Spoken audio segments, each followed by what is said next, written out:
Bon, je vais continuer le démontage. Cette biellette-là et cette biellette-là, c'est la commande de boîte de vitesse. Je suis assez étonné de l'ergot en bas, là, qui a l'air... voilà, qui a l'air de vouloir recevoir quelque chose, mais j'ai rien démonté encore, donc je comprends pas très bien. Je regarde aussi, là. C'est une voiture que je connais pas bien, hein, donc je l'ai roulée, mais je l'ai jamais démontée.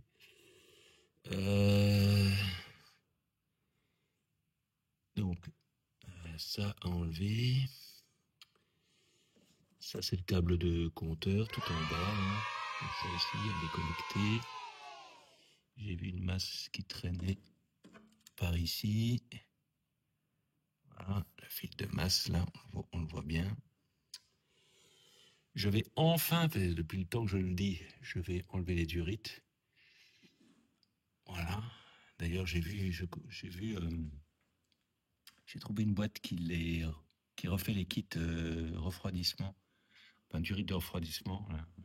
Donc je vais vérifier que le kit que je vois en ligne correspond bien à ce dont j'ai besoin. Parce que l'idée, c'est quand même de les changer aussi, même si elles n'ont pas l'air franchement abîmées. Donc c'est à voir. Donc, alors je ne sais pas si je vais détailler, parce que ça n'a pas vraiment beaucoup d'intérêt, sauf si je trouve quelque chose un peu bizarre. Là. Ces deux billettes de commande de boîte, là, c'est plutôt rigolo. Ouais, pourquoi putain, c'est vraiment... c'est pas simple, quoi. Le carbu, pour l'instant, je pense que je vais le laisser pour la sortie du moteur. Il me gêne pas. Je pense que je vais le laisser. Voilà. Donc, je fais tous ces démontages du rideau. Je les mets bien de côté. Et on en reparle.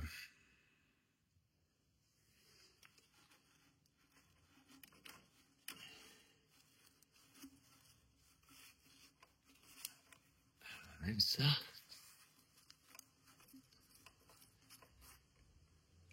sais pas s'il faudra que je change pas cette pièce-là. On verra. Bon, le durite n'est pas, à proprement parler, abîmé. Je pense quand même que je vais les remplacer. Donc, ce côté-ci, ouais, de toute façon, c'est à peu près symétrique cette affaire. On est d'accord. C'est à peu, ouais, c'est ok. Alors, celle-ci sort là, elle chemine là, elle arrive là, et elle arrive ici. D'ailleurs, je ne l'ai peut-être pas dit, mais je vais essayer de changer aussi le radiateur de chauffage à l'intérieur. Bon, tant qu'on en est là, ça évitera les emmerdes ultérieures. Enfin, j'espère, en tous les cas. Allez, je démonte cette durite. Alors ici, nous avons cette pièce qui tient les deux câbles. Voilà, donc on va l'enlever carrément. Pour éviter de la perdre. Voilà, cette pièce. C'est le genre de truc qui peut vite escagacer si elle se casse ou si on la perd, quoi. Donc autant, alors je sais pas pourquoi il y a... Ouf, pas de bien grand chose. Enfin, celle-là est sauvée. Ensuite, on a cette grosse durite là, qui va jusqu'à la partie basse du radiateur, si je ne m'abuse, et qui est fixée là. Avec un petit risselant ici. Moi, je me demande si ces risselants colsons là sont pas... ça n'a pas été refait après, que le moteur, il aurait déjà été sorti. Je trouve que c'est pas très Peugeot, cette affaire. Enfin bon, peut-être que je me trompe. Voilà, allez, on démonte cette durite-là. Après avoir sorti sans encombre cette durite-là qui va jusqu'au en bas là, et qui se retrouve ici avec ses copines. Enfin, sa copine, mais il y en aura d'autres. C'est autour de cette diorite, enfin de cet ensemble de diorites. Donc, d'ici, là, ça plonge. Et ça arrive là, ici. On voit le collier là. Là. On voit le collier, voilà, au milieu là, en bas. Voilà. Et la petite diorite part et arrive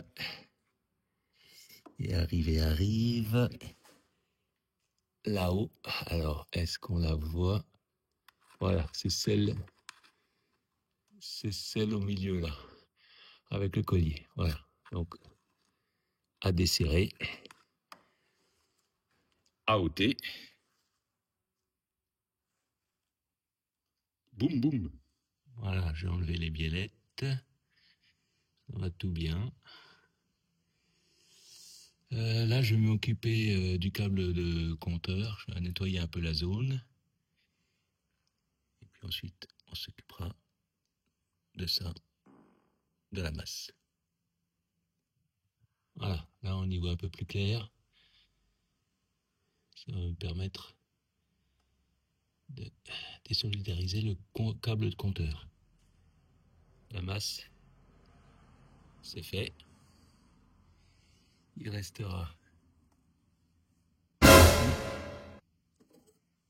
Et là. Et ciao, baby. Voilà, il est désolidarisé. Celui-là, je vais simplement enlever la petite visserie là. Et il devrait sortir tout seul. Après, il me restera l'alimentation en essence. Ici et là.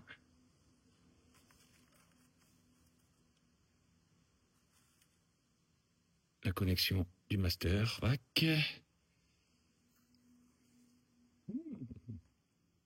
Bon, je le dis à chaque fois, mais ça approche là. Voilà. Là, durite. Je changerai probablement. L'alimentation en essence, elle est ici. Et celle-ci, il faut encore que je l'enlève. Je l'ai repérée pour éviter toute... bon, même si normalement il ne devrait pas y avoir confusion. Mais bon. On sait souvent quand on démonte, on se dit ouais, je vais pas oublier, je vais pas oublier comment c'était monté. Et puis finalement, quand on le refait 6 mois après, ah, j'ai oublié de filmer, ah, j'ai oublié de prendre une photo, ah, j'ai oublié de faire un schéma. Et boum, j'essaie de rien oublier. Bon, là, je vais démonter le cylindre bloc anti-couple. Donc, on va enlever d'abord ici. Et ensuite là. Il devrait sortir. Ouais, je pense que ça devrait être bon. Donc là, il n'y a pas de difficulté. En plus, c'est dans un endroit pas facile. Mais normalement, ça devrait le faire tout seul. On se retrouve quand il est enlevé. Ouais, super. Bon, juste pour...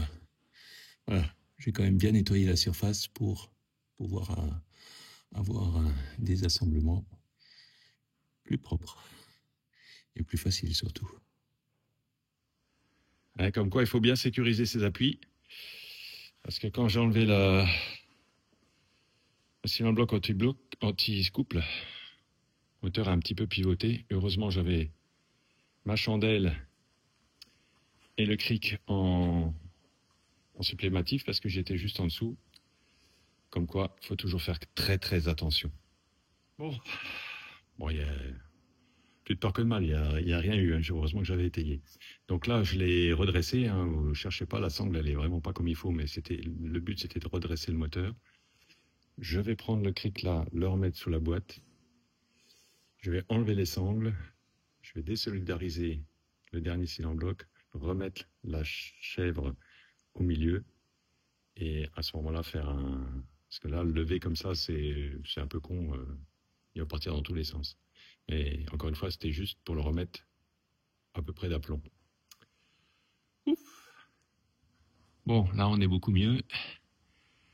Je vais probablement enlever carrément tout le cil en bloc là, pour être tranquille, pour pouvoir le décaler un peu parce que ici il bloque et c'est tellement simple de le désolidariser là. Je sais pas si c'est la méthode, mais bon, ça va être plus simple. De toute façon là il est complètement maintenu.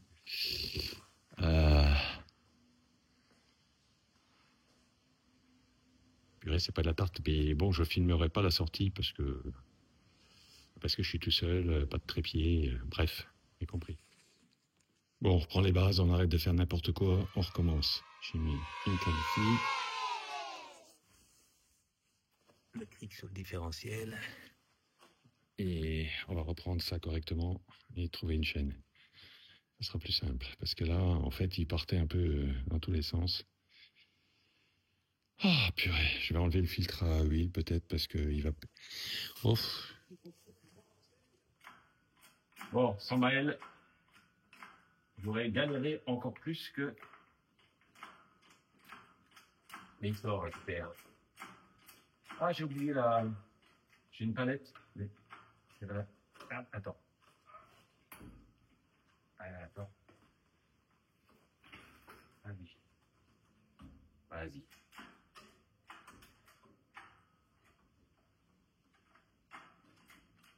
Reculer un peu.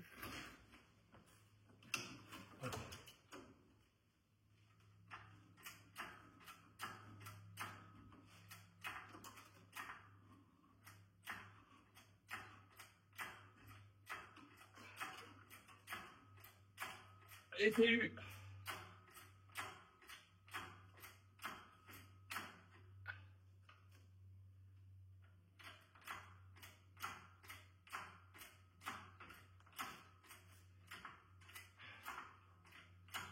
Un peu de tête.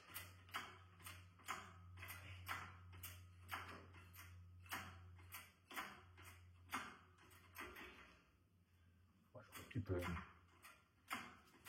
Là, je pense que je vais avoir besoin. Parce que la chèvre, tu vois, elle est en pente. Si elle est en pente, Maëlle, elle est en pente, il faut que tu m'aides. Chef. Et voilà, moteur sorti. Donc ça, c'est la bonne nouvelle. Bon, c'est quand même mieux d'être deux. Hein. J'ai déjà fait tout seul, mais pas sur cette voiture-là. Encore une fois, c'est une voiture que j'ai conduit, mais que j'ai jamais démontée. Donc, quelquefois, quelques hésitations. Et donc, le moteur, eh ben, il est ici pour l'instant. Il va pas rester là, bien évidemment. Il va être posé là, bien évidemment. En attendant que aujourd'hui, je pense que j'aurai pas le temps de désolidariser la boîte. Je vais le laisser comme ça. Voilà, très très très très très sale. Comme je le disais ici, des choses quand même. Ça a été vraiment fait bizarrement. Ça fuit de partout avec beaucoup de pâte à joint dégueulasses là, qui expliquent peut-être les fuites. J'hésite encore à déculasser. Je suis un peu hésitant sur la chose. Bon, évidemment, la courroie de distribution, elle sera faite. Voilà, beaucoup d'étanchéité, beaucoup de nettoyage, embrayage évidemment aussi.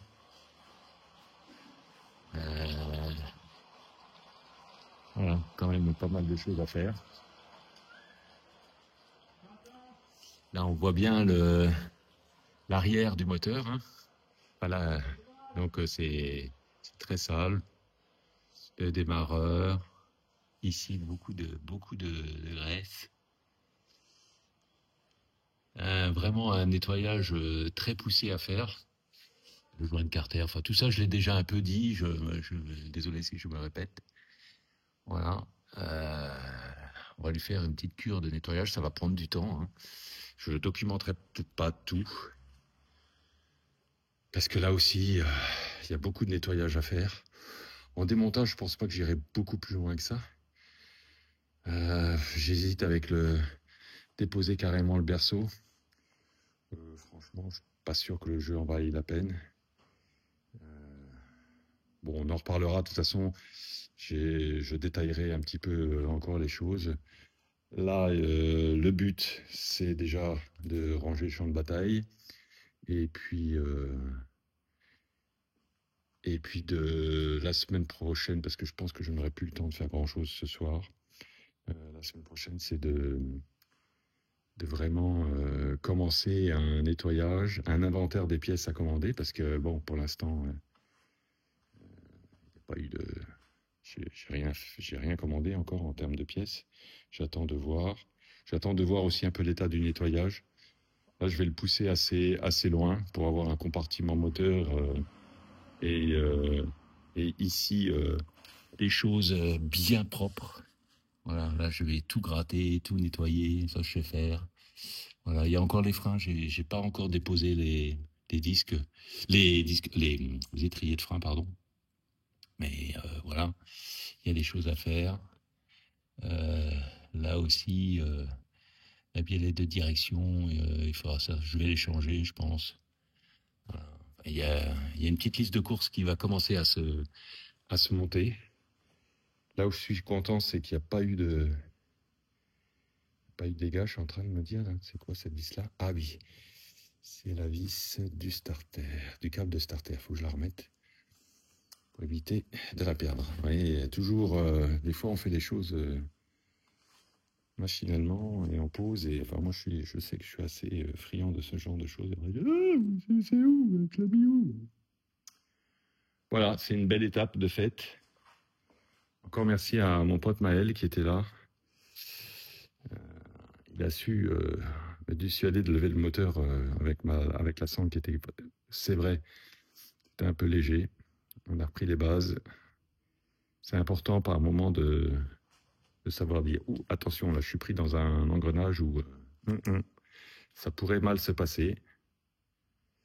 Et quand on fait ça et quand on reprend les bases, on y arrive mieux. On a trouvé la bonne élingue. Voilà. Ça nous a permis de lever le moteur vraiment très droit, très stable. Et à deux, c'est vrai que c'était plus simple de le dégager de ce cylindre bloc. Voilà. Allez. C'est nickel. À bientôt. Aventure de la 205 RG.